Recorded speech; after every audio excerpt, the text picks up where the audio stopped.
الحمد لله الذي يمن على عباده بمواسم الخيرات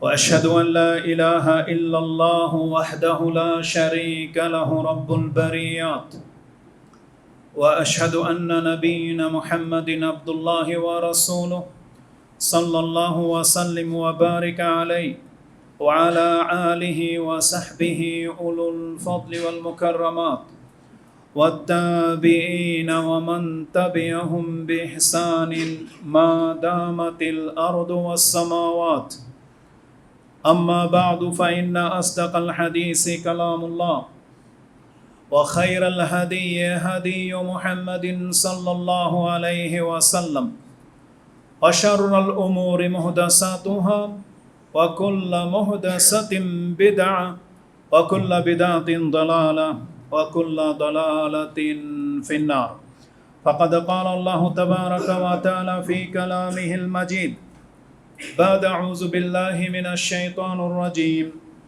بسم الله الرحمن الرحيم والفجر وليال عشر وعن عبد الله بن قرط عن النبي صلى الله عليه وسلم قال إن أعظم الأيام عند الله تبارك وتعالى يوم النهار ثم يوم القر رواه أبو داود في كتاب المناسك وصحيح ابن خزيمة وصححه الألباني প্রশংসা মাত্র আল্লাহ সুবহানাহু ওয়া তাআলার, যিনি এক ও একক, যার কোনো শরীক নেই, যিনি আমাদেরকে সৃষ্টি করেছেন মানুষ রূপে, আমাদেরকে একত্বের শিক্ষা দিয়েছেন, আমাদের হেদায়েতের লক্ষ্যে তার পক্ষ থেকে কিতাব নাজিল করেছেন এবং সর্বশ্রেষ্ঠ রাসূলের যুগে আমাদেরকে পৃথিবীতে তার উম্মাহ করেছেন।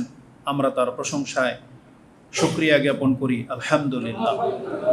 সালাতু ওয়া সালাম প্রিয় নবী মুহাম্মদুর রাসূলুল্লাহ সাল্লাল্লাহু আলাইহি ওয়াসাল্লামের প্রতি, যার মাধ্যমে আমরা মর্যাদা পেয়েছি, যাকে আমাদের মাঝে হেদায়েত স্বরূপ প্রেরণ করা হয়েছে, যার উপরে সালাত এবং সালাম পাঠকারী আল্লাহর পক্ষ থেকে 10 বার সালাত এবং সালাম প্রাপ্ত হয়ে থাকে।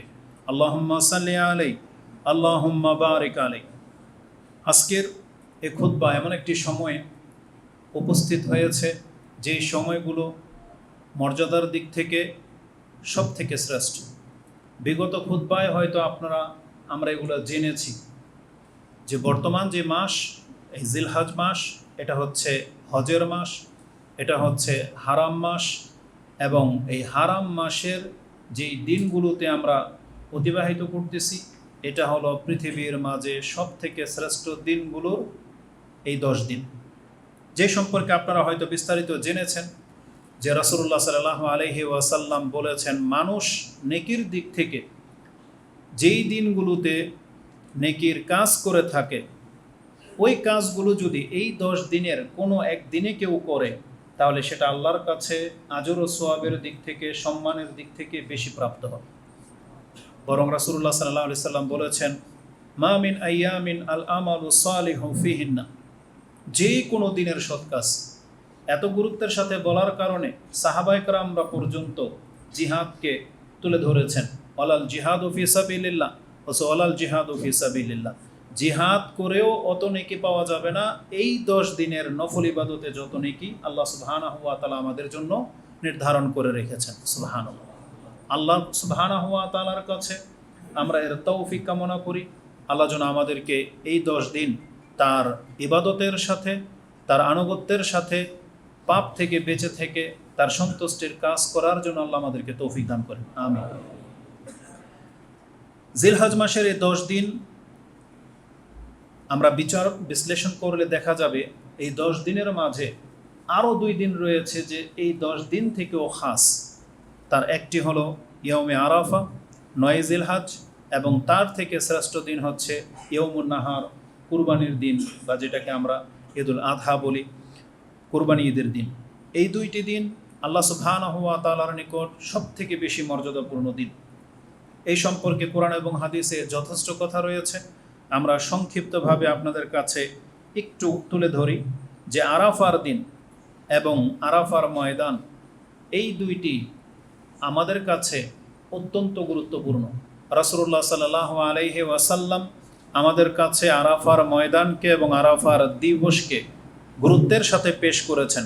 আয়েশা রাদিয়াল্লাহু তাআলা আনহা থেকে একটি হাদিস ইমাম মুসলিম রাহিমাহুল্লাহ তার কিতাবুল হজে উল্লেখ করেছেন যে ইন্না রাসূলুল্লাহি সাল্লাল্লাহু আলাইহি ওয়াসাল্লাম ক্বালা মা মিন ইয়াউমিন আকসারা মিন আইয়ুতিকাল্লাহু আবদাম মিনান নার মিন ইয়াউমি আরাফা।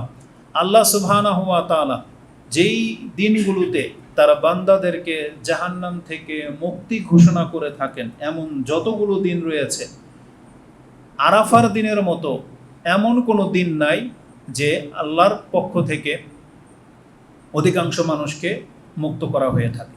তারা মানে যত মানুষকে আরাফার দিনে আল্লাহ সুবহানাহু ওয়া তাআলা মুক্তি ঘোষণা করে দেন, পৃথিবীর অন্য কোনো দিনে এত মানুষ মুক্তিপ্রাপ্ত হয় না।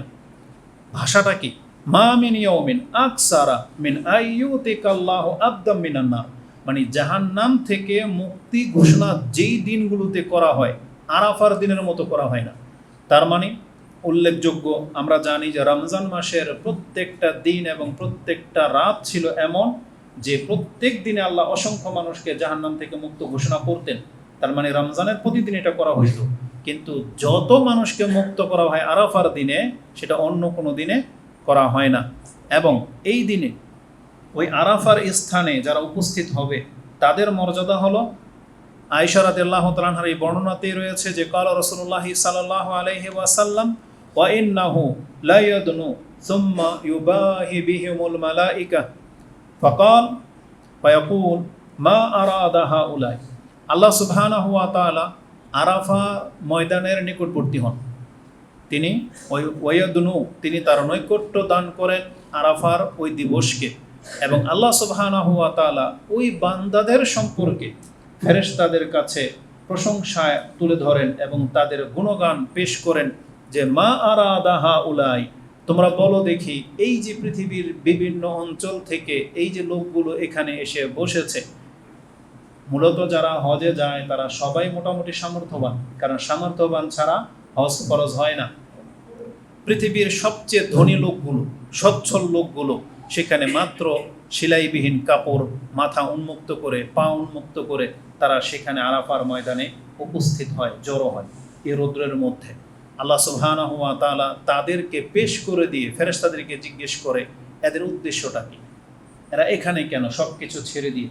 কারণ এর পেছনে মূল কারণ হলো ফেরেশতারা বলেছিল যে আপনি এমন এক সৃষ্টি করতে যাচ্ছেন যারা এই জমিনের মধ্যে ফাসাদ সৃষ্টি করবে এবং রক্ত ঝরাবে। কিন্তু আল্লাহ সুবহানাহু ওয়া তাআলা এটা ভালো করেই জানে যে ফেরেশতাদের কথা তো সত্য, তবে এই কিছু লোক এরা হচ্ছে মুখ্য যারা ফাসাদকারী হবে না, যারা রক্ত ঝরাবে না, বরং তারা আল্লাহ সুবহানাহু ওয়া তাআলার বন্দিগিতে লিপ্ত।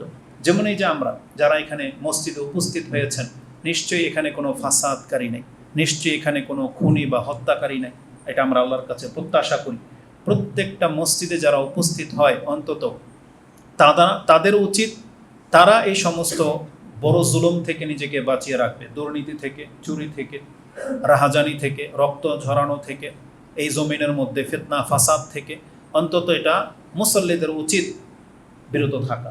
যদি সালাত পড়ার পরেও সেই ব্যক্তি সুদখোর হয়, সেই ব্যক্তি দুর্নীতিবাজ হয়, সেই ব্যক্তি যদি হত্যাকারী হয়, তাহলে এটা নামাজিদের জন্য মানায় না।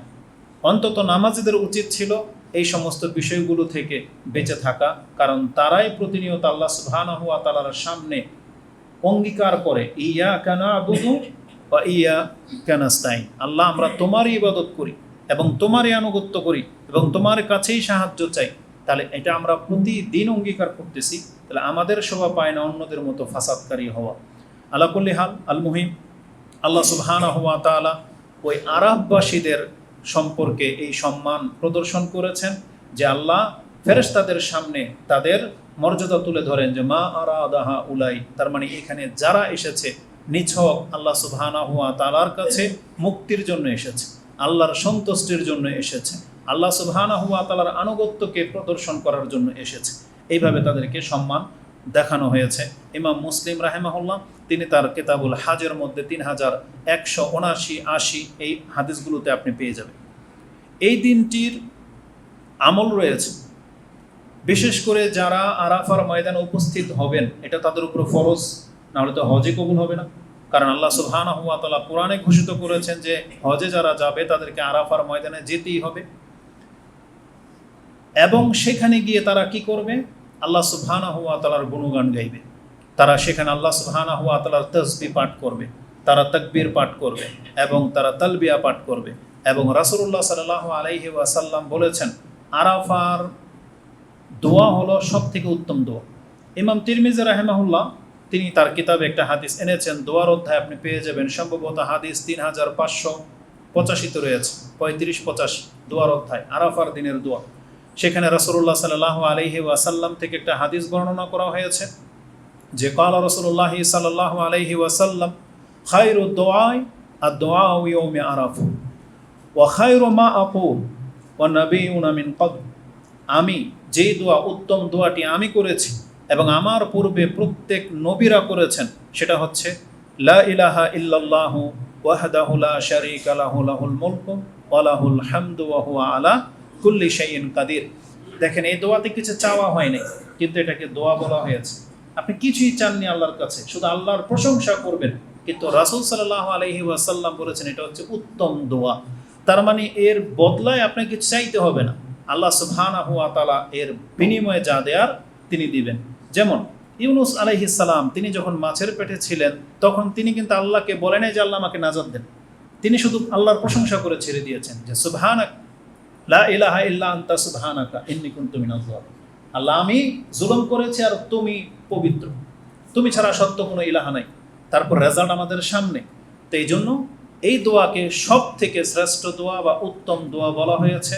এটা আরাফার ময়দানে যারা আছেন, আপনাদের আত্মীয় স্বজন যারা হজে গেছেন, আমাদের বক্তব্যের মাধ্যমে তাদের কাছে পৌঁছে যাবে, তারা যেন সব থেকে বেশি এই দোয়াটি করে। এবং আমরাও আমাদের অঞ্চল থেকে আমরা আরাফার দিনে সব থেকে বেশি এই দোয়াটাই করব। আল্লাহ যেন আমাদেরকে তৌফিক দান করে। দ্বিতীয় আমল হচ্ছে, যারা হজের ময়দানে পৌঁছে গেছেন তারা তো সব থেকে উত্তম ইবাদতে লিপ্ত।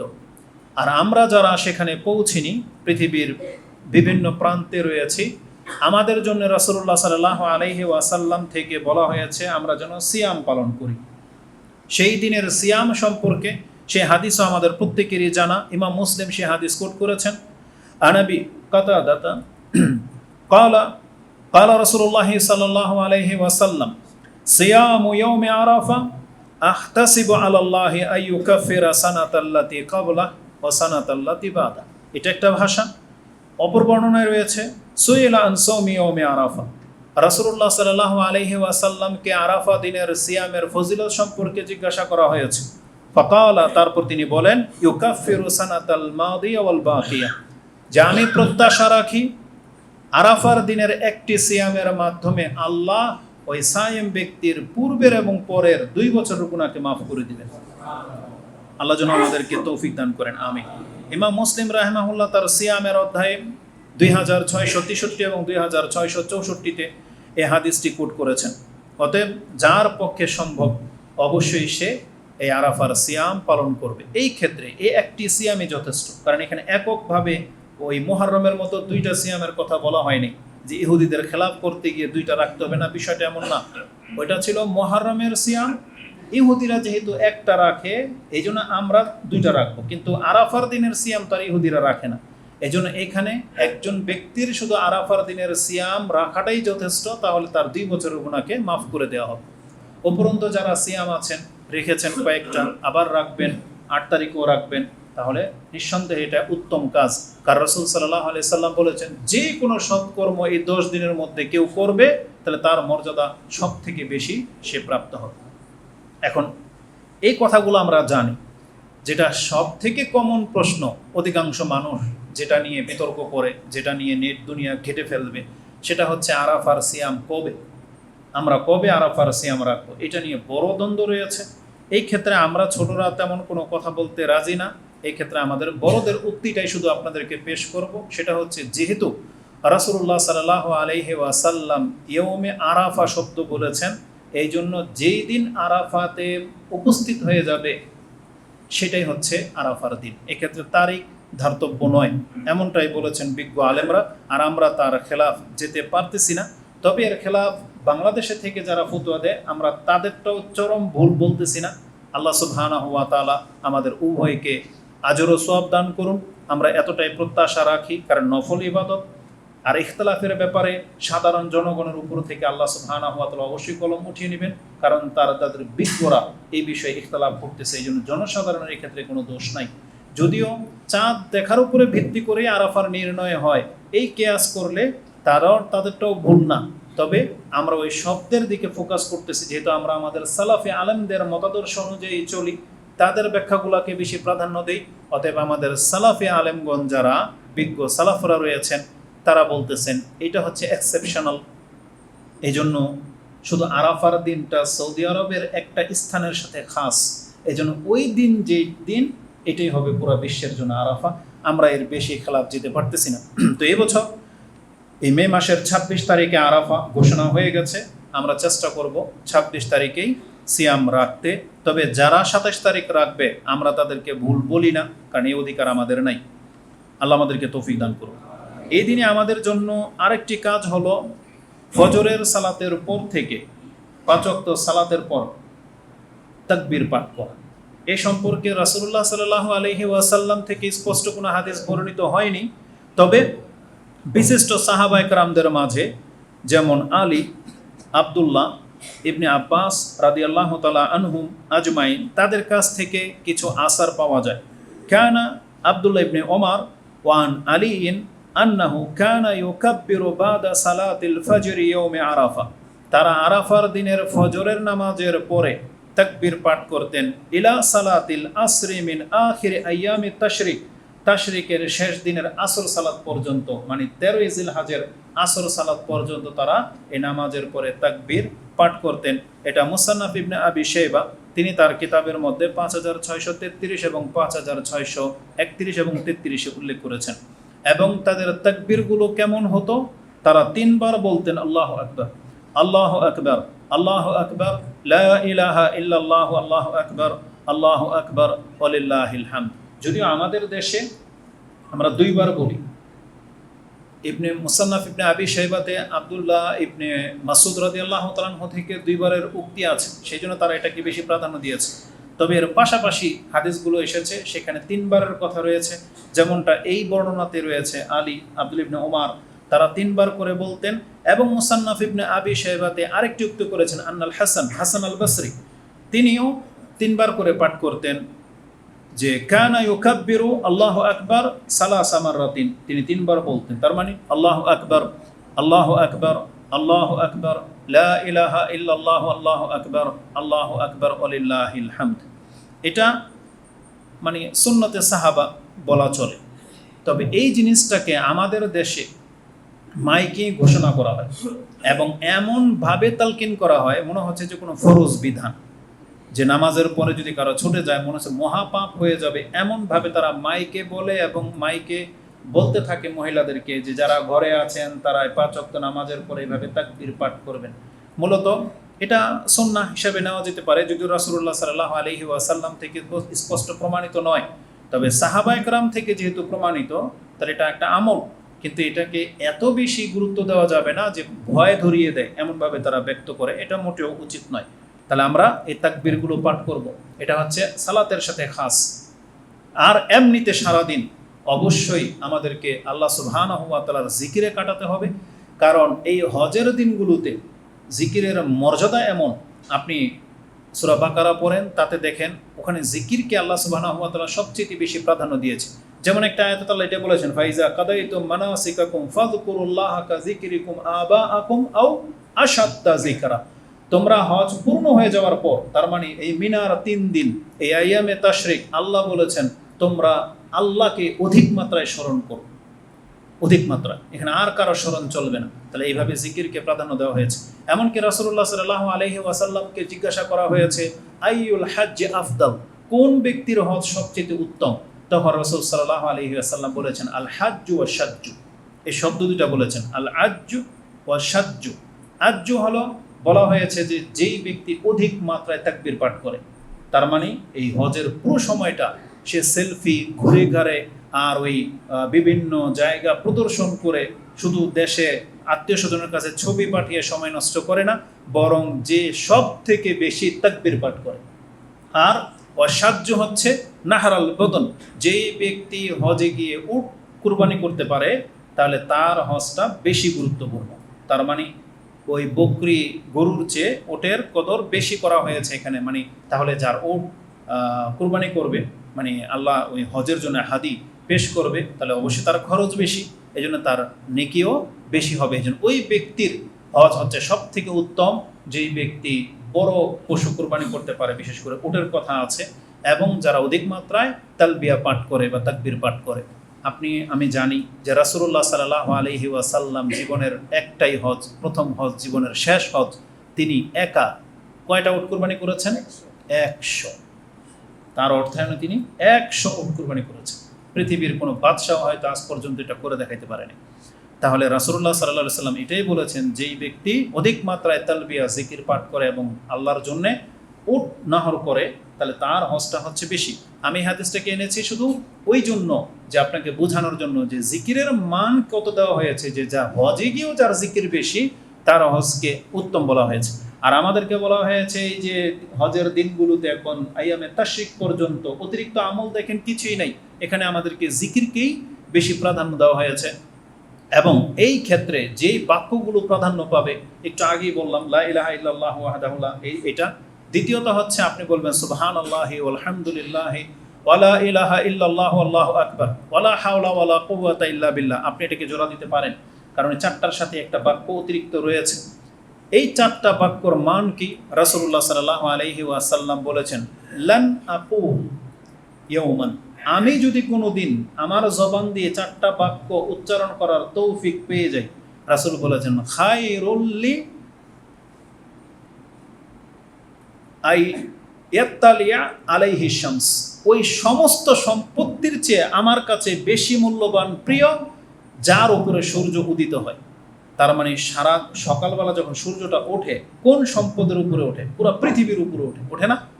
যত সম্পদের উপরে সূর্যের আলো পড়ে, তার মানে রাসূল বলেছেন এগুলো যদি অন্য কেউ নিয়ে নেয়, আর আমি যদি সকালবেলা সুবহানাল্লাহি ওয়ালহামদুলিল্লাহি ওয়ালা ইলাহা ইল্লাল্লাহু আল্লাহু আকবার এই চারটা বাক্য উচ্চারণ করার তৌফিক পেয়ে যাই, তিনি বলছেন আহাব্বু ইলাইহি, এটা আমার কাছে বেশি প্রিয়।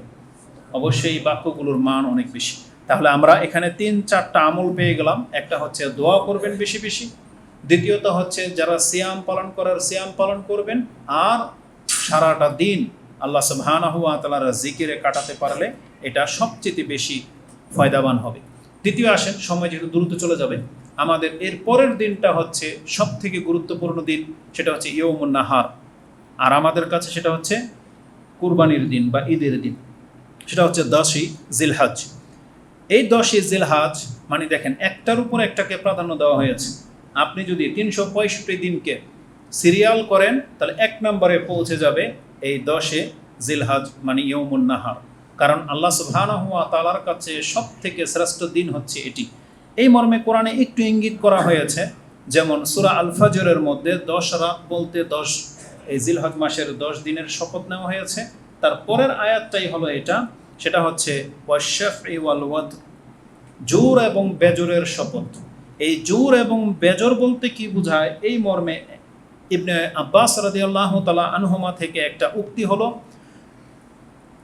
আল ওয়াতর হচ্ছে ইয়ৌমে আরাফা, ওয়াশ-শাফ জোরা হলো ইয়ৌমু আয-যাবহ মানে কুরবানির দিনকে বলা হয়েছে। যেন 10 তারিখে জোর না বেজর, 10 তারিখ হচ্ছে জোর আর 9 তারিখ হচ্ছে বেজর। তাহলে তাদের এই উক্তি মতে আল্লাহ সুবহানাহু ওয়া তাআলা সূরা আল ফাজরের মধ্যে জোর এবং বেজর বলে 10 তারিখ এবং 9 তারিখের শপথ গ্রহণ করেছেন। 9 আগে আসে না 10 আগে আসে?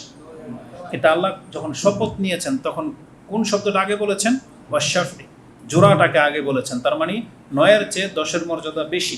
তাই এগুলো হচ্ছে সূক্ষ্ম বিষয় যে আল্লাহ সুবহানাহু ওয়া তাআলা 9 এবং 10 তারিখের সম্মান দেখিয়ে শপথ নিয়েছেন, আর আল্লাহ ওটার মর্যাদা আগে তুলে ধরেন যেটার মর্যাদা সব থেকে বেশি। তাহলে 10 তারিখের মর্যাদা 9 তারিখের চেয়ে বেশি।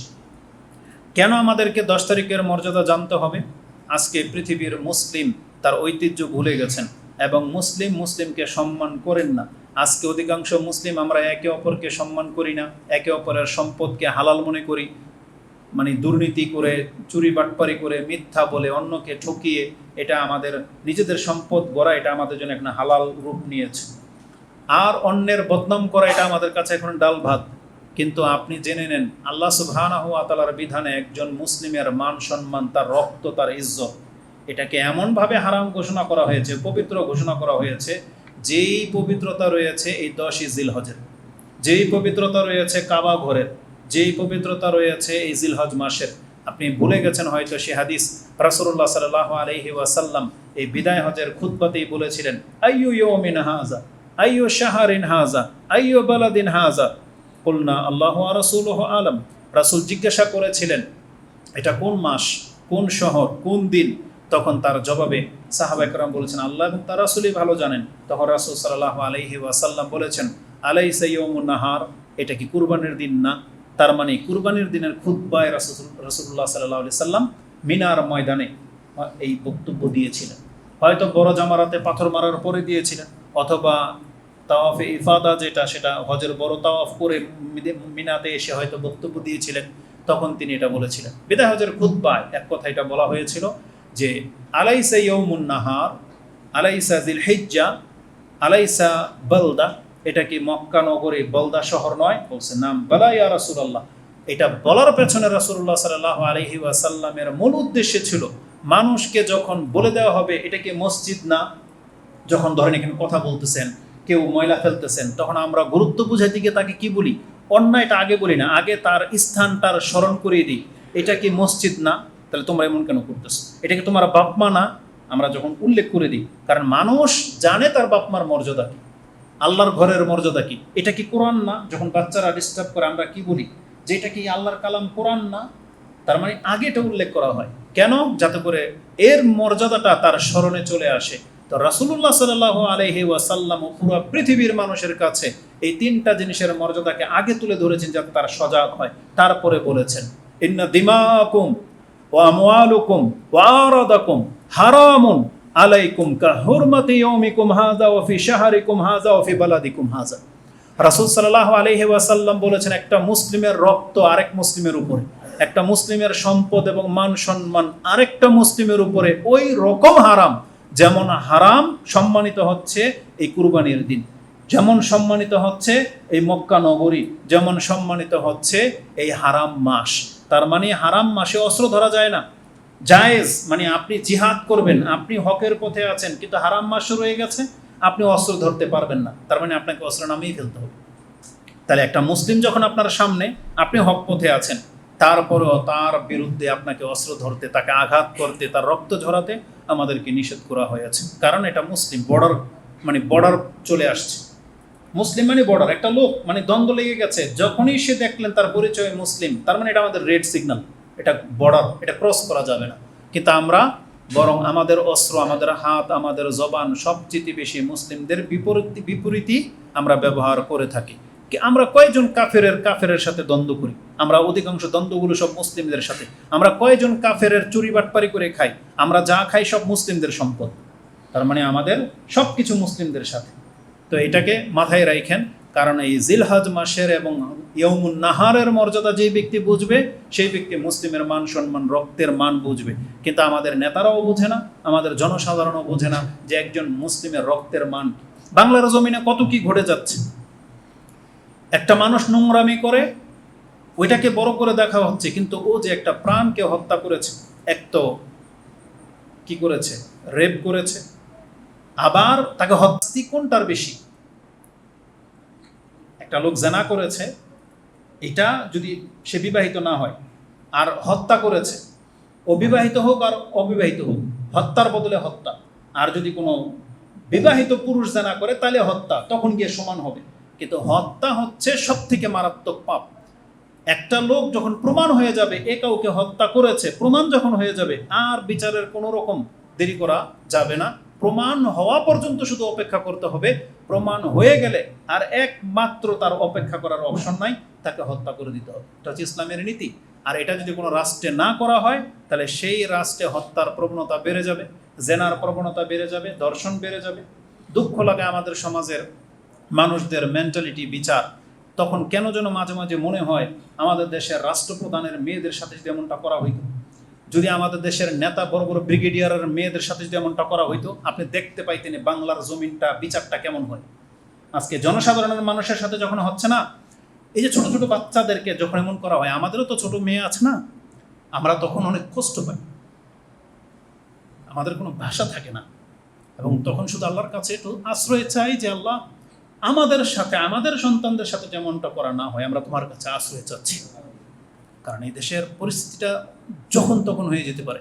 যখন কথা এই পর্যন্ত চলে আসছে, আমরা তো আপনাদেরকে বড় কিছু দিতে পারবো না, তবে এতটুকু রিকোয়েস্ট করব, কারণ প্রত্যেকের হাতে অ্যান্ড্রয়েড সেট রয়েছে, প্রত্যেকে নিজের সন্তানদেরকে বেশি ভালোবাসেন, প্রত্যেকের সন্তান নিজের চোখে অনেক সুন্দর অন্যের সন্তানের চেয়ে। এর জন্যই তো আপনি আপনার সন্তানকে সাজিয়ে ফেসবুকে স্ট্যাটাস দেন, আপনি অমুককে ছবি পাঠান, ছবি ফ্রেম করে রেখে দেন। এটা বাপমার উচিত তার মেয়েদের সৌন্দর্যতাকে, সে ছোট হোক আর বড় হোক, সেটাকে প্রদর্শনীতে না নিয়ে আসে। আপনি কি জানেন, এই যে ছোট্ট একটা মেয়ে, কি যেন নাম ওর, রামিস, ওর যখন মিডিয়াতে যে ছবিগুলো পোস্ট করা হয়, আপনি দেখবেন যেটাতে ওর মাসুমিয়াত, ওই ছবি পোস্ট করা হয় না, যেটাতে ওর ম্যাচুরিটির ভাব দেখা যায়, ডিজাইন হওয়া বা সুন্দর লাগা, ওই ছবিটাকে পেশ করা হচ্ছে। তাহলে একটা দর্শকের কাছে তো আরো অন্যভাবে পেশ করা হচ্ছে, লালায়িত করে পেশ করা হচ্ছে, অথচ ওর বয়স মাত্র 9, ও তো বাচ্চা, মানে ম্যাচুইড হয় নাই, ওর তো ওই ছবিগুলো দেওয়া উচিত ছিল বা না দেওয়াই দরকার কি ছিল, কিন্তু ওর এমন মৌসুমে ছবি পেশ করা হয় যেটা অন্যের আরো চাহিদা জেগে যায়। আমরা এটা ফিল করি, আমাদের বাচ্চা 9 বছর, ওকে একটা বাপ মার নজর কি জানেন, একটা বাপ মার নজর, 18 বছরের মেয়েও বাপ মার কাছে ও নাবালিকা, ওর হচ্ছে ও আকলই হয়নি, আমরা কি বলি আমাদের মেয়ে আকলই হয় নাই, কিন্তু আমাদের এই মেয়ে 9 বছরের মেয়েটা অন্যের কাছে কিন্তু ম্যাচুইড। অন্যরা কিন্তু ওরা দুর্বল দেখতে পায় না, বাচ্চা দেখতে পায় না, ও দেখতে পায় সৌন্দর্যতা, ও দেখতে পায় কুচি, ও দেখতে পায় অনেক কিছু, লালসার দৃষ্টিতে দেখে।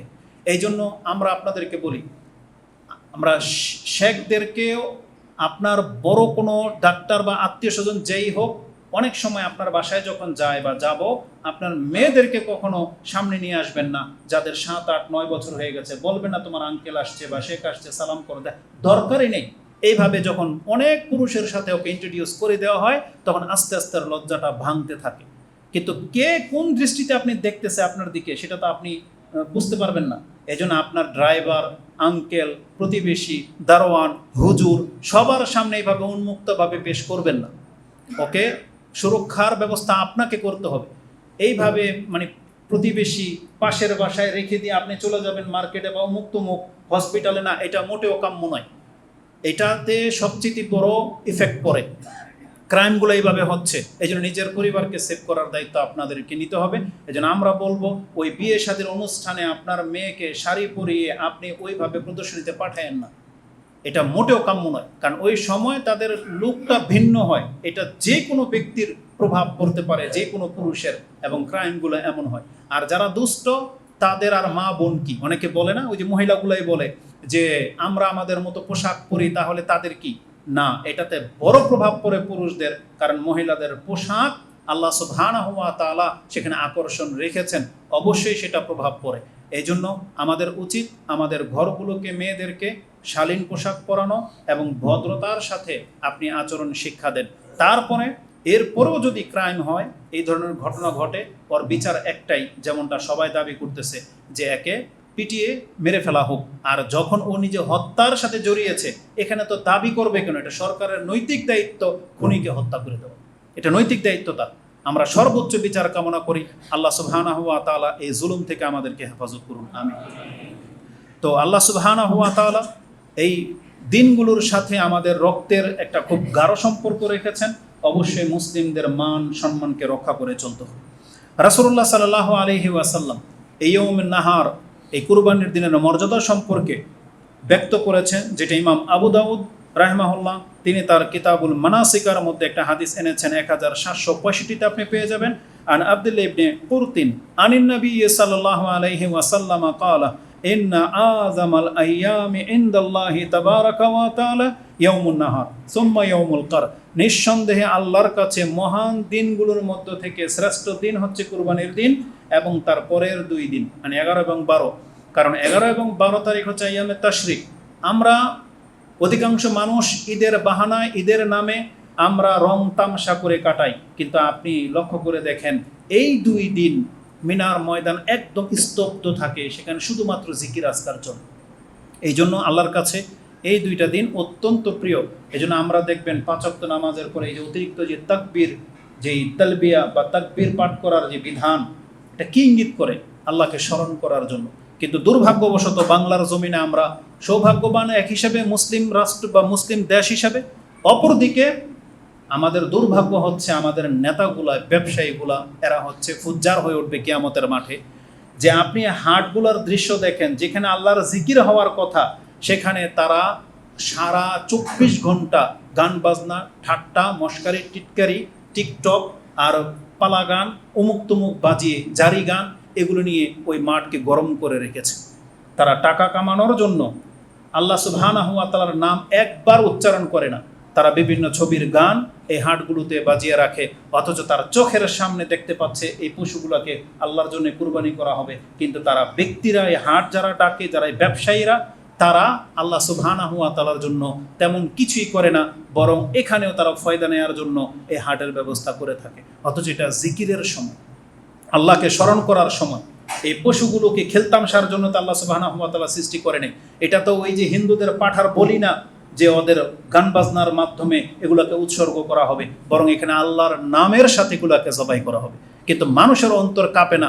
যদি আজকে ইব্রাহিম আলাইহিস সালামের মতো আমাদেরকে বলা হইতো আমাদের সন্তানদেরকে কুরবানি করতে, আর হাটে বাজারে যদি আমাদের সন্তানদেরকে বিক্রি করা হইতো, তাহলে এই মুসলিম জাতি বর্তমান এতটা অধপতনে পৌঁছে গেছে, ঠিকই সে তার সন্তানকে এই মিউজিক, গান বাজনার মাধ্যমে বিক্রি করত। তার মোটে অনুতপ্ত হতো না, মনে হচ্ছে মোটেও হতো না। কিন্তু ইব্রাহিম আলাইহিস সালামের কলিজা ফেটে গিয়েছিল, কিন্তু আমাদের ফাটে না। কারণ আমরা তো আল্লাহ সুবহানাহু ওয়া তাআলার সন্তুষ্টির জন্য তো কিছুই করি না, বরং আমরা যা করি সব পেটের জন্য। এই জন্য সতর্ক সাবধান হন। আমাদের নেতাদের উচিত এদেরকে রুখে দেওয়া। সেখানে নেশা, সিগারেট, গান বাজনা সব চলতেছে, সেখানে নামাজ নাই, জিকির নেই। যারা গরুর ব্যবসায়ী, গরুর হাটে যারা বসে, কয়জন লোক সালাত করতে পারে আপনি মনে করেন? তারা সারাক্ষণ এগুলো নিয়ে আছে, কিন্তু আল্লাহ সুবহানাহু ওয়া তাআলার জিকিরকে ভুলে গেছে, অথচ নামাজ তার উপরে ফরজ। আল্লাহ সুবহানাহু ওয়া তাআলা এদেরকে হেদায়েত দান করুন, আমিন। তো কুরবানির দিন সব থেকে মর্যাদাপূর্ণ দিন। এই দিনের মর্যাদাকে রক্ষা করে চলার চেষ্টা করেন। এই দিনের আরেকটা বড় পরিচয় হচ্ছে, এটা হলো আমাদের জন্য ঈদের দিন। ঈদ মানে কি? আমি প্রত্যেকটা বিষয়ে ছোট ছোট করে টাচ দিচ্ছি। ঈদ মানে হলো রাসূলুল্লাহ সাল্লাল্লাহু আলাইহি ওয়াসাল্লাম ঈদের 2 রাকাত নামাজকে ঈদ বলে ঘোষণা করেছেন। ইমাম বুখারী রাহিমাহুল্লাহ তিনি তার ঈদাইনের কিতাবের মধ্যে পর্ব করেছেন, যার ঈদের সালাত ছুটে যাবে তার জন্য উচিত এক্সট্রাভাবে নিজেই 2 রাকাত সালাত পড়ে নেওয়া, তার এই 2 রাকাত সালাত ছেড়ে দেওয়া উচিত না। কারণ হাজা কালা রাসূলুল্লাহ সাল্লাল্লাহু আলাইহি সাল্লাম হাজা ঈদুনা আহলাল ইসলাম। এই 2 রাকাত নামাজই হলো মুসলিমদের ঈদ। মানে ঈদ বলতে 2 রাকাত নামাজকে বোঝানো হয়েছে। এই জন্য এটাই যদি ছুটে যায়, তার মানে আপনার ঈদ শেষ। এই জন্য প্রত্যেকটা মুসলিমকে এই 2 রাকাত সালাতের মাধ্যমে ঈদ মানে আনন্দ উদযাপন করতে হবে, এটাই আমাদের আনন্দ। অপরদিকে রাসূলুল্লাহ সাল্লাল্লাহু আলাইহি ওয়াসাল্লামের আরেকটা শব্দ হলো, তিনি বলেছেন ইন্না হাযিহিল আইয়াম আকলু ওয়া শুরবিন। এটা হচ্ছে খাওয়া এবং পান করার দিন। এই দিন এটি আমাদের আনন্দ। নিজে খাবেন, অন্যকে খাওয়াবেন, নিজে পান করবেন, অন্যকে পান করবেন, ও যিকরিল্লাহি আযজা ওয়া জাল। আর এটা হচ্ছে আল্লাহকে অধিক মাত্রায় স্মরণ করার দিন। কিন্তু আজকে আমরা দেখেন খাওয়া দাওয়া ঠিকই নিয়েছি, কিন্তু এই যে আল্লাহকে অধিক মাত্রায় স্মরণ করা, এই শব্দটা শুধু নেইনি। মানে আমরা খাদ্য নিয়েছি, পানীয় নিয়েছি, আনন্দ ফুর্তি নিয়েছি, কিন্তু আল্লাহর স্মরণটাকে নেইনি। বরং রাসূলুল্লাহ সাল্লাল্লাহু আলাইহি ওয়াসাল্লাম বলেছেন ঈদ মূলত আল্লাহকে স্মরণ করার দিন। এটা ইমাম আবু দাউদ কোট করেছেন, 2813তে আপনি পেয়ে যাবেন। ঈদের দিনের কিছু কাজ, যেটা আজকের খুতবার পরেই ঈদ চলে আসবে, আগামী খুতবার আগেই, এজন্য আপনাদেরকে সেটা জানতে হবে। অত লম্বা চোরা কিছু বলবো না। যেমন আমাদের সমাজের কিছু বাতিলপন্থী আছে যারা নেটে অনেক প্রচার করে, মহিলাদেরকে অনেক আমল শিক্ষা দেয়, তাদের জন্য বলতেছি ঈদের রাতের বিশেষ কোনো আমল নাই। 4 রাতের দিন তারা ওই যে গোসল করে কয় রাকাত নামাজ যেন পড়ে বা কি যেন করে, এই সম্পর্কে সহিহ কোনো বর্ণিত হাদিস নাই। মানে ঈদের রাতের বিশেষ কোনো ফজিলত বর্ণিত সহিহ বর্ণনাতে আসে নাই। অতএব এই ধরনের কেউ কিছু বললে সেটা গ্রহণযোগ্য হবে না। ঈদের শুভেচ্ছা জানাতে আমরা একে অপরকে কি কিছু করতে পারি, বলতে পারি? এই সম্পর্কে যেটা আমরা পেয়েছি সেটা হচ্ছে একটা শব্দ, তাকাব্বালাল্লাহু মিন্না ওয়া মিনকুম। এই যে শব্দটার বহুল প্রচলন আমাদের সমাজে আমরা করে থাকি, এই সম্পর্কে কি আছে? এই সম্পর্কে স্পষ্ট কথা হচ্ছে রাসূলুল্লাহ সাল্লাল্লাহু আলাইহি ওয়াসাল্লামের সাথে সম্পর্কযুক্ত কোনো সহিহ হাদিস পাওয়া যায় না। মানে এটা রাসূল সাল্লাল্লাহু আলাইহি ওয়াসাল্লাম থেকে প্রমাণিত নয়। তবে পরবর্তীতে আনাদহাম মাওলা ওমর ইবনে আব্দুল আজিজ, ওমর ইবনে আব্দুল আজিজ যাকে প্রখ্যাত তাবি, মানে যাকে পঞ্চম খলিফা হিসেবেও ঘোষণা করা হয়েছে, এত নিষ্ঠাবান তাবি তিনি ছিলেন, তার আজাদকৃত মাওলা, তিনি বলতেছেন কুন্না নাকুলু লি ওমর ইবনে আব্দুল আজিজ ফিল ঈদাইনে, আমরা দুই ঈদের সময়, তিনি যেহেতু বাদশাহ ছিলেন, তাকে আমরা ঈদের শুভেচ্ছা জানাতে গিয়ে বলতাম তাকাব্বালাল্লাহু মিন্না ওয়া মিনকা ইয়া আমিরাল মুমিনিন, হে আমিরাল মুমিনিন, আপনার আমাদের আল্লাহ এই সৎ কাজগুলো কবুল করুন। জবাবে ফায়ারুদ্দু আলাইনা, তিনি আমাদের জবাব দিতেন, তিনিও বলতেন তাকাব্বালাল্লাহু মিন্না ওয়া মিনকা ওয়ালা ইউনকিরু যালিকা আলাইনা, তিনি আমাদের উপরে অসন্তুষ্ট হতেন না। মানে এটা যে আমরা সুন্নতের খেলাফ বা ইসলামের বহির্ভূত কোনো কাজ করে ফেলতেছি, এই সম্পর্কে কোনো অনীহা পেশ করেননি, বরং তিনিও জবাব দিতেন।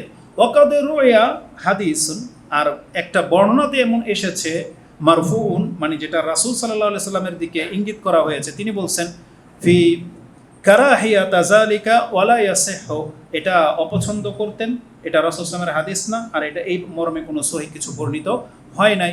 এই কথাগুলো আপনি সুনানুল কুবরা লিল বাইহাকি 6296-তে পেয়ে যাবেন। তবে আহমদ ইবনে হাম্বল রাহিমাহুল্লাহ থেকে দুইটি উক্তি পাওয়া যায়। আল মুগনি লি ইবনে কুদামা, ইবনে কুদামা রাহিমাহুল্লাহর কিতাব আল মুগনিতে আপনি সেটা পেয়ে যাবেন 1440-এ। তাতে আছে যে ইমাম আহমদ রাহিমাহুল্লাহ তিনি বলেন ওয়ালা বাসা আই ইয়াকুল আর রাজুল লির-রাজুলি ইয়াউমাল ঈদ তাকাব্বালাল্লাহু মিন্না ওয়া মিনকা, কোনো ব্যক্তি যদি কোনো ব্যক্তিকে এই দোয়া এভাবে বলে, এতে কোনো মানে বাধা নাই, লাবাস, কোনো সমস্যা নাই যদি কেউ বলে, এটা তার একটা উক্তি। এবং তার থেকে আরেকটা উক্তি পাওয়া যায়, যেহেতু তিনি বিজ্ঞ, তিনি বলতেছেন লা আবতাদি বিহি আহাদান, তবে এটা যেন কেউ শুরু না করে। তার মানে এটা আমি আর আপনাকে উৎসাহিত করা হয়নি, মানে আমি আর আপনি ওই ফেসবুকে স্ট্যাটাসে সকালবেলা বিকালবেলা নিজে থেকে শুরু করব না, দেখা হয়েছে আর বলবেন তাকাব্বালাল্লাহু মিন্না ওয়া মিনকা, মানে এটা আমি আর আপনি শুরু করব না। তবে আপনাকে আমাকে যদি কেউ বলে তাহলে জবাবে আপনি বলতে পারেন, কিন্তু আপনি আর আমি এটাকে প্রচলন ঘটাবো না যে এটা বলতে হয় বা এটা সুন্নাহ বা এটা মনে হয় নিয়ম না, এটা নিয়ম না। যদি কেউ আপনাকে বলে তাহলে আপনি এর উত্তর দিবেন, এটা তিনি উল্লেখ করেছেন। আর ঈদের দিনে আমাদের সমাজে যেটা করা হয়, ঈদের সালাতের পরে সালাম ফিরানোর পরে দাঁড়িয়ে আবার কোলাকুলি করে, এটা একটা অদ্ভুত ব্যাপার, এটা একটা অদ্ভুত ব্যাপার। তাহলে এটা ইসলামের জায়েজ না জায়েজ সাথে সাথে যায় না, এটা হচ্ছে আমাদের দেশে চলে আসতেছে, কোত্থেকে আসলো এটার কোনো হদিস নাই, মানে এটা আবেগ দিয়ে মানুষ করে। এটাকে যদি আপনি সুন্নার দিকে নিয়ে যান তাহলে মোয়ানাকা করা, মানে কাদের সাথে কাঁধ, ডান কাদের সাথে ডান কাঁধটা জড়া দিবেন। কিন্তু আমাদের দেশে অধিকাংশ মানুষ কোলাকুলি করে, তাও ওর বাম দিক থেকে দেখবেন যে আগে বাম কাঁধ মিলায়, তারপর ডান কাঁধ মিলায়, আবার এরকম করে 3 বার শুরুই করে বাম দিক থেকে। কেন যেন তারা ডানপন্থী হইতেই চায় না। তো শুরু করবেন ডান দিক থেকে, শুধু একবারে। কে করবে? যার সাথে আজকে প্রথম সাক্ষাৎ হইলো সে করবে, যেমন আমরা মাঝে মাঝে করে থাকি। কিন্তু ঈদের দিন একই ঘর থেকে বের হইলেন, বাপ ভাই, চাচা ভাতিজা, কিন্তু ঘর থেকে বের হওয়ার সময় কোলাকুলি করে না ঈদের দিন, ঈদের সালাতের পরে কোলাকুলি করে না। এটা একটা অদ্ভুত ব্যাপার। তো এই ব্যাপারে কোনো দিক নির্দেশনা নাই, এটা আপনারা ছেড়ে দেওয়াটাই বেটার হবে। সালাম বিনিময় করা যেতে পারে। আচ্ছা, ঈদের সালাত এবং ঈদের সালাতের জন্য গুরুত্বপূর্ণ বিষয় হচ্ছে পুরুষরা তো যাবেনই, এই ক্ষেত্রে আমাদের মেসেজ থাকবে আমাদের নারীদের জন্য, অবশ্যই আপনারা ঈদের সালাতে উপস্থিত হওয়ার চেষ্টা করবেন। নাপাক অবস্থায় হইলেও আপনি উপস্থিত হওয়ার চেষ্টা করবেন, এটা সম্পর্কে পরিণত আছে। নাপাক অবস্থায় কি করবেন? নামাজ তো পড়বেন না, কিন্তু ঈদগাহে যাবেন। যদি যেখানে খুতবা শোনার মতো ব্যবস্থা থাকে, পাশে যদি আলাদা কোনো কক্ষ থাকে, তারা আলাদা কক্ষে বসবে, খুতবা শুনবে, তাকবীর শুনবে, কিন্তু নামাজ পড়বে না, দোয়া শুনবে, দোয়া করবে বসে বসে, এটার জন্য আসবে। আর ঈদগাহে হলে একবারে প্যান্ডেলের পেছনে তাদের জন্য জায়গা করে দেওয়া হবে আলাদা, তারা সেখানে এসে বসবে যারা হায়েজ অবস্থায়, নিফাস অবস্থায় আছেন। কেননা রাসূলুল্লাহ সাল্লাল্লাহু আলাইহি ওয়াসাল্লাম তাদেরকে পর্যন্ত ঈদগাহের মাঠে আসতেই শুধু বলে নাই, তাদেরকে নিয়ে আসতে বলেছেন। এই মর্মে বহু কথা আছে। ইমাম বুখারী রাহিমাহুল্লাহ তিনি পর্ব করেছেন, এটাকে গুরুত্ব দিতে গিয়ে তিনি বলেছেন বাবুন ইজা লাম ইয়াকুন লাহা জিলবাবুন ফিল ঈদ, ঈদের দিনে যদি বাইরে বের হওয়ার মতো কারো পর্দা করার জিলবাব না থাকে, তাহলে সে কি করবে? এই পর্বে এনেছেন যে সে অন্যের কাছ থেকে ধার করে হলেও একটা ওই দিনের জন্য যাতে ঈদগাহে উপস্থিত হতে পারে সে ধার করে নিয়ে আসবে। ইমাম বুখারী রাহিমাহুল্লাহ তার ঈদাইন 13 নম্বর অধ্যায়ের 20 নম্বর পর্বে আপনি এটা পেয়ে যাবেন। এবং এই ক্ষেত্রে তিনি হাদিস কোট করেছেন যে কালা ইমরাতুন, একজন মহিলা বললেন, ইয়া রাসূলুল্লাহ আলা ইহদানা বাসুন ইজা লাম ইয়াকুন লাহা জিলবাবুন আল্লা তাখরুজ, আমাদের কারো যদি জিলবাব না থাকে এজন্য যদি আমরা ঘর থেকে না বের হই, এটা কি আমাদের কোনো অপরাধ হবে? মানে এটা কোনো বড় ধরনের ত্রুটি? তখন রাসূলুল্লাহ সাল্লাল্লাহু আলাইহি সাল্লাম বলেছেন, ফাকালা লিতুলবিসাহা সাহিবাতুহা মিন জিলবাবিহা, বরং তোমার উচিত অন্যের কাছ থেকে ধার করে হলেও তুমি এটা নিয়ে আসো। এতটা গুরুত্বের সাথে রাসূলুল্লাহ সাল্লাল্লাহু আলাইহি ওয়াসাল্লাম পেশ করেছেন। ইমাম বুখারী রাহিমাহুল্লাহ 927 নম্বর হাদিস আপনি এটা পেয়ে যাবেন। এবং তিনি আরেকটা অধ্যায় কায়েম করেছেন 15 নম্বর পর্বে, খুরুজিন নিসাই ওয়াল হুইয়িদি ইলাল মুসাল্লাহ। রাসূলুল্লাহ সাল্লাল্লাহু আলাইহি ওয়াসাল্লাম আদেশ করেছেন যে মহিলারা এবং কি হায়েজওয়ালা মহিলারা পর্যন্ত ঈদগাহের ময়দানে আসবে। এর হিকমা কি? কেন তাদেরকে এতটা গুরুত্বের সাথে নিয়ে আসতে বলা হয়েছে? রাসূলুল্লাহ সাল্লাল্লাহু আলাইহি ওয়াসাল্লাম বলেছেন, ফালিয়াশহাদ আল খায়রা ওয়া দাওয়াতাল মুসলিমিন, যাতে করে তারা খায়ের কল্যাণের মধ্যে অংশ নিতে পারে এবং মুসলিমদের দোয়াতে অংশ নিতে পারে। তার মানে ঈদের সালাত হচ্ছে মুসলিমদের জন্য কল্যাণ, ঈদের সালাত হচ্ছে দোয়া করার জায়গা। এই জন্য রাসূলুল্লাহ সাল্লাল্লাহু আলাইহি ওয়াসাল্লাম বলেছেন তারা তাতে অংশ নেবে। এবং আরেকটা হাদিস আমরা পাই যে ঈদের দিনে রাসূলুল্লাহ সাল্লাল্লাহু আলাইহি ওয়াসাল্লাম মহিলাদের কাছ থেকে দান নিয়েছিলেন।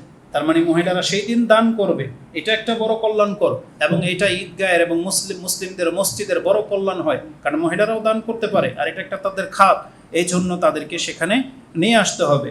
এবং রাসূলুল্লাহ সাল্লাল্লাহু আলাইহি ওয়াসাল্লামের আরেকটা শব্দ হচ্ছে 971-এ, ফায়ুকাব্বিরনা বিতাকবীরিহিম, তারা আমাদের সাথে তাকবীর পাঠ করতে পারবে, ওয়ায়াদউনা বিদুআইহিম, এবং তারা আমাদের দোয়ার সাথে অংশ নিতে পারবে, ইয়ারজুনা বারাকাতা যালিকাল ইয়াউমি ওয়া তুহরিহি, আর রাসূল সাল্লাল্লাহু আলাইহি সাল্লাম চেয়েছেন এই দিনের পবিত্রতা এবং বরকত যেন তারা প্রাপ্ত হয়, এই জন্য তাদেরকে নিয়ে আসতে বলা হয়েছে।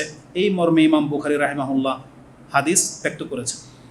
তো এই জন্য আমরা আমাদের মহিলাদেরকে বলবো, অবশ্যই আপনি ঈদের ময়দানে আসার চেষ্টা করবেন, বা মসজিদে যদি ব্যবস্থা থাকে অবশ্যই মহিলারা সেখানে আসবেন। এমনকি যেমনটা বলা হয়েছে, যদি অপবিত্র অবস্থায়ও হয় তাহলে আপনি মুসাল্লা থেকে দূরে আলাদা বসবেন, তারপর আপনাকে আসার জন্য রাসূলুল্লাহ সাল্লাল্লাহু আলাইহি সাল্লাম উৎসাহিত করেছেন।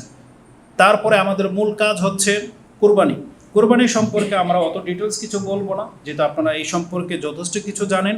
শুধু এতটা বলবো, বাড়াবাড়ি নয়, কুরবানি হচ্ছে সুন্নাতে মুআক্কাদা, এটা কারো উপরে ফরজ করা হয়নি। অধিকাংশ মানুষগুলোই মাযহাবী বক্তা যারা, বা অধিকাংশ মানুষগুলোকে তারা এর ভিত্তিতে যেই ফতোয়া দিয়ে থাকে, যে অনেক মানুষকে পেরেশান করে ফেলেছে যে যার কতটুকু স্বর্ণ হলে কুরবানি তাকে করতে হবে। কুরবানির সাথে স্বর্ণের কি সম্পর্ক? কুরবানির সাথে নিসাবের কি সম্পর্ক? কুরবানির সাথে কোনো সম্পর্ক নেই। যে দিবে তার নেকি, যে দিবে না তার নেকি নেই, কিন্তু তার কোনো পাপ হবে এর কোনো গ্যারান্টি নেই। কেউ বলতে পারবে না যে তার কোনো পাপ হবে। তাহলে যেই জিনিস না করলে কোনো পাপ না, এটা তো ফরজ না আপনার উপরে। বরং রাসূলুল্লাহ সাল্লাল্লাহু আলাইহি ওয়াসাল্লাম কি বলেছেন, ইজা রাল হিলালা যিলহিজ্জা ওয়া আরাদা আইয়ুদাহি, এবং তোমাদের মধ্যে যেই ব্যক্তি কুরবানি করতে ইচ্ছুক, তার মানে ইচ্ছা কি ফরজ হয়? ইচ্ছা হচ্ছে সুন্নাহ বা নফল, অতিরিক্ত। আপনি সামর্থ্যবান হলে যতটা পারেন আপনি আল্লাহর জন্য কুরবানি করবেন, তাহলে আপনি নেকি পাবেন। কুরবানি করবেন না, নেকি পাবেন না, সোজা হিসাব। কিন্তু এটাকে ফরজ ওইভাবে বলা হয়নি। তারপরও এই মর্মে এটা সাহাবায়ে কেরামদের যুগ থেকে অনেকের দ্বিধা ছিল, তারা জানতে চেয়েছিলেন যে কুরবানি কি আমাদের উপরে ওয়াজিব ফরজ কিছু। এই সম্পর্কে আব্দুল্লাহ ইবনে উমর রাদিয়াল্লাহু তাআলা আনহুমাকে প্রশ্ন করা হয়েছে, এবং তিনি জবাবে বলেছেন, হিয়া সুন্নাতুন মারুফাতুন, এটা হচ্ছে প্রসিদ্ধ রাসূলুল্লাহ সাল্লাল্লাহু আলাইহি ওয়াসাল্লামের সুন্নাহ। এটা ইমাম বুখারী রাহিমাহুল্লাহ তার কিতাবুল আদাহি 73 নম্বর পর্ব করেছেন, 1 নম্বরই আপনি এই পর্বটা পেয়ে যাবেন। এবং ইমাম তিরমিজি রাহিমাহুল্লাহ তিনি 1506-তে একটা উল্লেখ করেছেন যে আল আমালু আলা হাযা ইনদা আহলুল ইলম, এর উপরে আমল করেছেন বিজ্ঞরা, আন্নাল উদহিয়া লাইসাত বিওয়াজিবাতি, নিঃসন্দেহে কুরবানি ওয়াজিব নয়, এটার উপরে বিজ্ঞরা আমল করেছেন। ওয়ালাকিন্নাহা সুন্নাতুন মিন সুনানি রাসূলিল্লাহি সাল্লাল্লাহু আলাইহি ওয়াসাল্লাম, বরং এটা রাসূলুল্লাহ সাল্লাল্লাহু আলাইহি ওয়াসাল্লামের সুন্নতগুলোর মধ্য থেকে একটি সুন্নাহ। এই ভাষাটা আপনি পেয়ে যাবেন ইমাম তিরমিজি রাহিমাহুল্লাহ 1506 নম্বরে উল্লেখ করেছেন। ওখানে আরও কিছু কথা আছে, দেখে নেবেন। আর কুরবানি দেয়াকে যারা ওয়াজিব বলেছেন তারা একটা আসারের ভিত্তিতে বলেছেন। আবু হুরায়রা রাদিয়াল্লাহু তাআলা আনহু তিনি বলেন, ক্বালা রাসূলুল্লাহি সাল্লাল্লাহু আলাইহি ওয়াসাল্লাম, মান ওয়াজাদা মিনকুম সাআতান, যেই ব্যক্তি সামর্থ্যবান, ফালাম ইউদাহি, অথচ কুরবানি করলো না, ফালা ইয়াকরাবান্না মুসাল্লানা, তাহলে তারা যেন ঈদগাহে না আসে। এই যে ধমক, এখন এই ধমকটা কি রাসূল সাল্লাল্লাহু আলাইহি সাল্লামের পক্ষ থেকে না সাহাবা একরামদের পক্ষ থেকে, এটা নিয়ে একটু মতানৈক্য রয়েছে। এবং বলা হয়েছে যে এই হাদিসের বর্ণনায় আব্দুল্লাহ ইবনে আইয়াশ তিনি হচ্ছেন দুর্বল রাবি, তাকে ইমাম আবু দাউদ এবং ইমাম তিরমিজি, ইমাম নাসাই তাকে দুর্বল বলেছেন এই আব্দুল্লাহ ইবনু আইয়াশকে। এই জন্য এটাকে রাসূলুল্লাহ সাল্লাল্লাহু আলাইহি সাল্লামের হাদিস হিসেবে গণ্য করা যাচ্ছে না। তবে এটা আবু হুরায়রা রাদিয়াল্লাহু তাআলা আনহু পর্যন্ত বলা হচ্ছে যে সহিহ, এটা নেওয়া যেতে পারে। তো যদি আবু হুরায়রা রাদিয়াল্লাহু তাআলা আনহুর উক্তি হয়ে থাকে তাহলে এটা হবে একটা ধমক, যে ওই ব্যক্তিদেরকে ধমক দেওয়া হয়েছে যাদের সামর্থ্য থাকা সত্ত্বেও তারা কুরবানি করল না।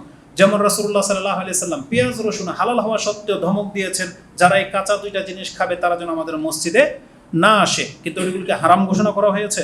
কোনো ফিকহের কিতাবে আছে পেঁয়াজ রসুন খাওয়া কি হারাম? না, কিন্তু অপছন্দনীয়।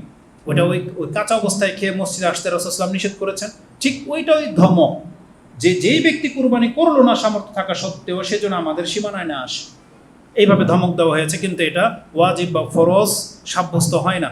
আর স্পষ্ট রাসূলুল্লাহ সাল্লাল্লাহু আলাইহি ওয়াসাল্লাম থেকে এমন কোনো বর্ণনা নাই, বরং তিনি ইচ্ছা শব্দটাকে ব্যক্ত করেছেন। আমরা এদিকে যাব না, তবে এর গুরুত্ব সম্পর্কে এতটা বলতে পারি, আপনি ভুলে যেন না, আল্লাহকে সন্তুষ্ট করার জন্য একজন তিনি তার সন্তানকে জবাহ করে দিতে প্রস্তুত হয়ে গিয়েছিলেন, এবং আরেকজন আল্লাহর বান্দা তিনি নিজেই কুরবানি হয়ে যেতে প্রস্তুত হয়ে গিয়েছিলেন। কে সে?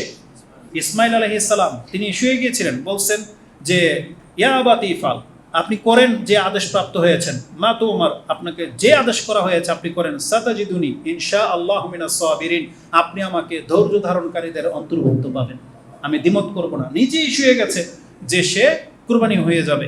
আর আজকে আমাদের কাছে টাকার মূল্য এত বেশি বেড়ে গেছে যে আমরা ইবাদতের ক্ষেত্রে শুধু এগুলো বনি, অথচ আপনি জানেন আপনার হাতের সেট, মোবাইল সেটটা, এটা 50, 60, 70, 1 লাখ টাকা দামের।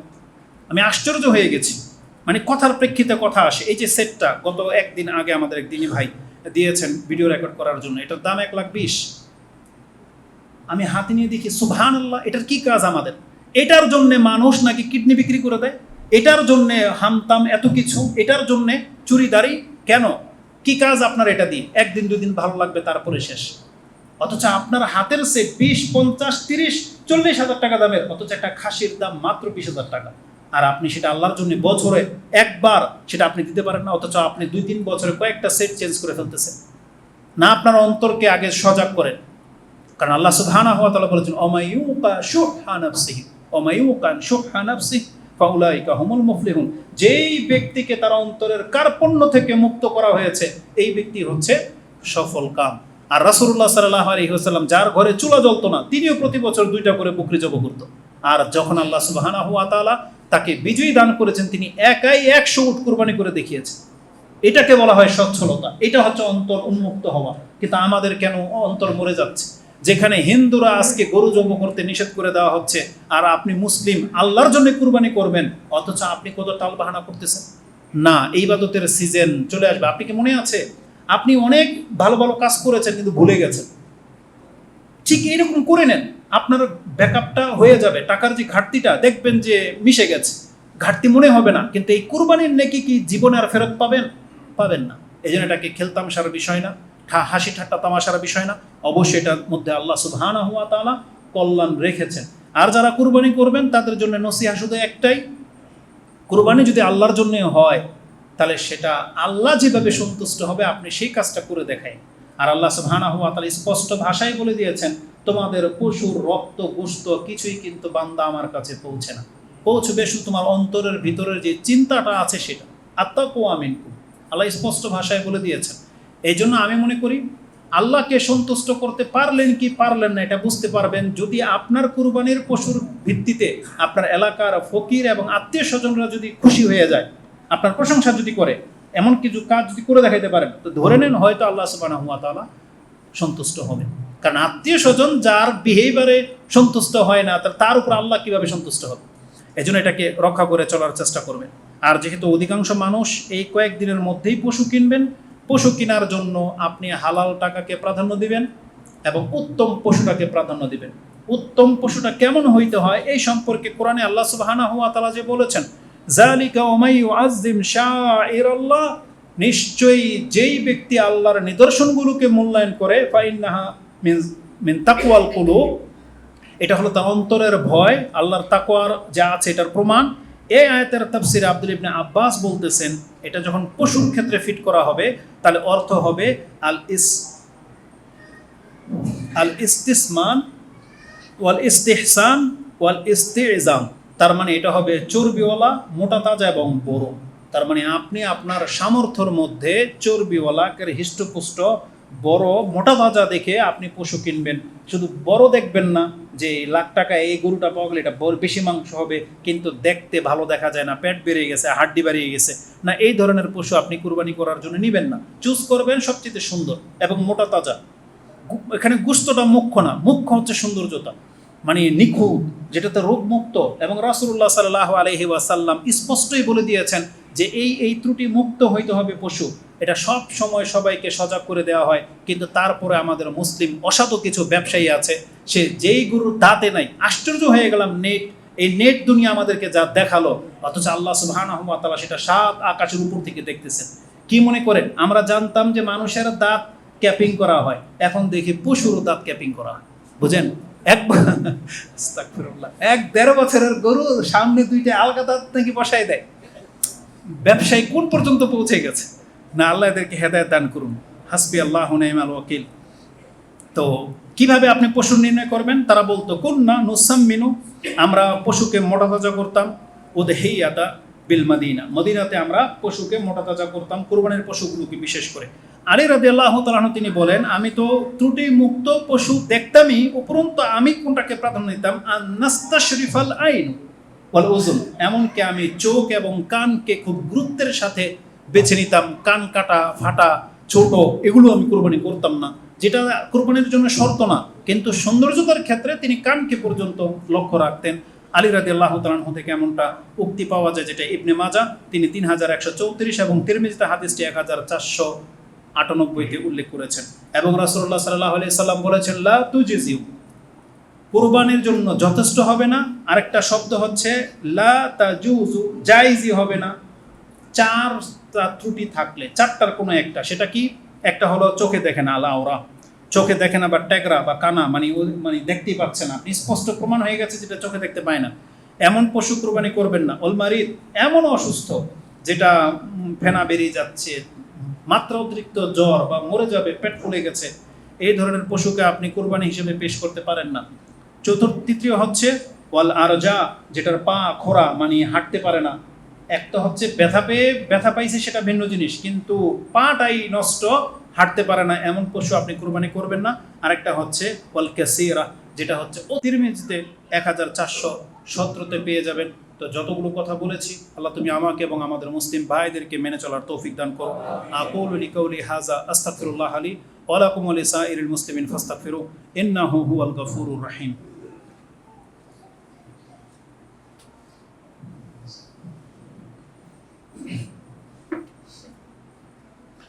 আলহামদুলিল্লাহি রাব্বিল আলামিন, আসসালাতু ওয়াসসালামু আলা আশরাফিল আমবিয়া ওয়াল মুরসালিন নবিয়িনা মুহাম্মাদিন ওয়া আলা আলিহি ওয়া সাহবিহি আজমাইন। ওয়া বাদ, যারা শেষে এসেছেন আমরা তাদের জন্য এতটুকু রিপিট করি, সেটা হচ্ছে এটা এখন সবচেয়ে শ্রেষ্ঠ দিনগুলো চলতেছে, যতদূর সম্ভব ভালো কাজগুলো করার চেষ্টা করতে হবে। আর 26 তারিখ হচ্ছে ইয়মে আরাফা, আমাদেরকে সেই দিনের সিয়াম রাখতে হবে। যদি কোনো কারণে আপনি 26 তারিখ রাখতে না পারেন, তাহলে আমাদের দেশে যেহেতু 27 তারিখও রাখবে, আপনি অন্তত সেই দিনটা রাখবেন, মানে রাখবেন, একটা রাখেন নেকি আল্লাহ সুবহানাহু ওয়া তাআলার পক্ষ থেকে। তবে চেষ্টা করবেন যেই দিন আরাফার ময়দানে মানুষ উপস্থিত হয়েছে সেই দিন যেন মিস না হয়। আল্লাহ আমাদেরকে তৌফিক দান করুন। এবং আমরা যথাসম্ভব ঈদের সালাত দ্রুত পড়ার চেষ্টা করব। মূলত সময়টা হচ্ছে ইশরাকের সময়, যখনই সূর্য উঠে যাবে এটাই হচ্ছে সঠিক ওয়াক্ত। দ্রুত সালাত পড়ে নিতে হবে, তারপরে আপনি কুরবানি করবেন বিসমিল্লাহ বলে। চাইলে নিজের পশু নিজে জবাই করবেন যারা পারবেন, এটাই সুন্নাহ। আর গোশত খাওয়ার ক্ষেত্রে কোনো বাধা দেওয়া হয়নি। আপনি যদি মনে করেন আপনি অভাবী, পুরো গরু খেয়ে ফেললে ইসলাম আপনাকে আর কোনো ধিক্কার দেবে না, তবে আপনাকে ইনসাফের উপরে ছেড়ে দেওয়া হয়েছে। আল্লাহ বলেছেন তোমরা তা থেকে খাও এবং অন্যকে খাওয়াও। এবং তিনটা শব্দ বলেছেন, কুলু মিনহা ওয়া আতিমুল বাঈসাল ফাকির, তোমরা খাও এবং অত্যন্ত দুস্থ গরিবদেরকে তোমরা খাওয়াও। যেহেতু এটা আল্লাহর জন্যই করবেন, আমি মনে করি একটা যুক্তি শোনেন তো। এই যে আপনারা যারা সামর্থ্যবান, গরুর গোশত কত টাকা করে? 800 টাকা। ভালোটা 820, তাই না? কোরবানির গরুর গোশত হিসাব করছেন কত টাকা পড়ে? কমপক্ষে 1200 টাকা পড়বে না? 1200 টাকা পড়বে। এরকম পাগল মানুষ আছে যে গোশত খাওয়ার জন্য যদি কুরবানি দিতে হয় তাহলে আমি 1200 টাকায় পড়ে যায় এই গরু কেন? আমি তো 800 টাকা দিয়ে ফ্রিজ ভরে ফেলতে পারি। তাহলে আপনি ওই 1200 টাকা কেজি পড়ে যাচ্ছে সেটার দিকে লোভ কেন? ওটা তো আপনি নেকির জন্য করেছেন। আর গোশত খেতে হলে আপনি 800 টাকায় কেজি কিনে পুরো ফ্রিজ ভরে রাখেন, আর আপনার ফায়দা হবে। আল্লাহ আমাদেরকে বোঝার তৌফিক দান করুন, আমিন। সুবহানাক আল্লাহুম্মা রাব্বানা ওয়া বিহামদিকা আশহাদু আল্লা ইলাহা ইল্লা আনতা আস্তাগফিরুকা ওয়া আতুবু ইলাইক। ইবাদাল্লাহ রাহিমাকুমুল্লাহ, ইন্নাল্লাহা ইয়া'মুরুকুম বিল আদলি ওয়াল ইহসান ওয়া ইতা'i যিল কুরবা ওয়া ইয়ানহা আনিল ফাহশা'i ওয়াল মুনকারি ওয়াল বাগি ইয়া'iযুকুম লা'আল্লাকুম তাযাক্কারুন। উযকুরুল্লাহা ইয়াযকুরুকুম ওয়া লাযিকরুল্লাহি আকবার। আল্লাহু ইয়া'লামু মা তাসনাউন।